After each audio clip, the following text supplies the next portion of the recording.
I've recorded two macros, and I'd like to look at the code behind the macros.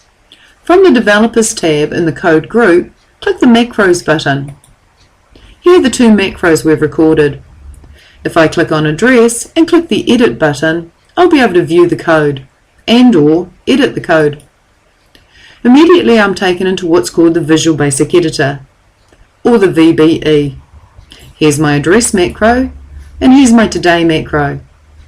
A macro is also known as a sub-procedure or a subroutine, hence why we have sub and end sub for address, and sub and end sub for the today macro. Anything that appears green is because it has an apostrophe in the front, and the apostrophe means this is a comment. So the description, the name, and the keyboard combination that we added to this macro are documented. I can add further comments if I wish. The macro is basically code, and the code is VBA, or Visual Basic for Applications. And the code is saying that Software Solutions was entered into the active cell.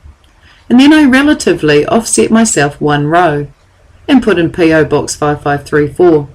I offset myself one row and put in Mount Maunganui 3150.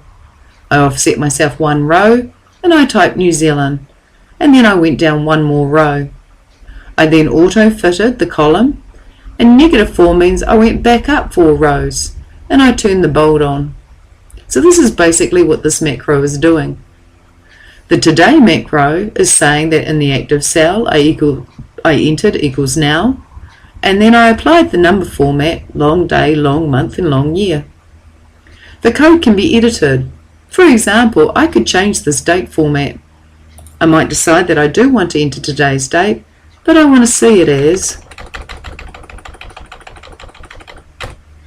day / month / year.